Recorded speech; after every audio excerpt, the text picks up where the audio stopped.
Moko kwom jood bura mawuok e kaunti ma Nairobi koro kwayo gavana mar kaunti ma Nairobi Johnson Sakaja mondo ne ni thuolo momiye mar chwalo chenro mopogore opogore mag dongruok ne oganda mantiere kaunti ma Nairobi obedo e yo makare, ka bende ginyise ni mondo ket maino mare e chwalo chenro mag dongruok ne oganda e kaunti ma Nairobi kaka yo mar neno ni ok othiche oko e kinde ma bende omiye thuolo ma dweche ariyo ma bende nomiye kod MCAs moke od burano ma Nairobi kotelegi kod Tabitha Mutinda kanyakla kod Antonio Loch mabende en jaod bura Mamadhare ne giloso e yo machalo kama. Rather than us encouraging the governor to address issues of governance issues broadly speak to questions of leadership. There were leadership issues that were raised.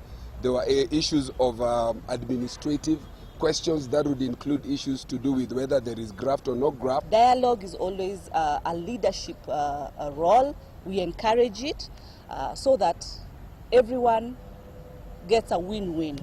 The leadership, the people of Nairobi. That is going to depend on how Governor Sakaja conducts himself going forward. A good opportunity for him, like from now on, you can pick up from there. I believe the governor has now been given a second chance, and this second chance should not be taken lightly by the governor and his entire team.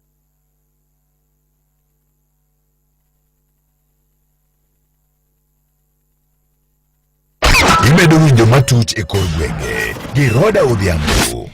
Kamati mar jolony mabende biro tayo chenro mag chulo jogo mabende noyudo lal e kinde ng'anyo ne ochao ma odiochieng' ma kawuono mumano mar chako tich.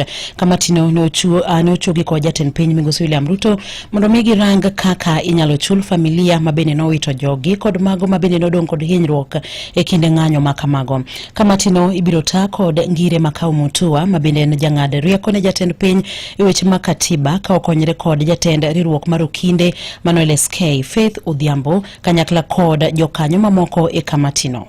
Do solemnly affirm that I shall well and truly serve as principal coordinator and chairperson of the panel, and that in the exercise of my duties I shall obey, respect and uphold the Constitution of Kenya. I, Faith Odhiambo Moni, having been appointed as the Vice Chairperson of the panel of experts on compensation of victims of demonstrations and public protests, do solemnly swear that I will well and truly serve as the Vice Chairperson of the panel, and do that in the exercise of my duties I shall obey, respect and uphold the Constitution of Kenya and all other laws of the Republic. Mani mabende okelo giko mag weche matuche kor gwenge gi lak sechegi watudre koromo kanyo sa 11 kod sa 12 ne weche manyine yo machok, to koromo kanyo sa 1 kod sa 3 ne weche manyine yorno mar adimba. Mago ne matuch e kor gwenge.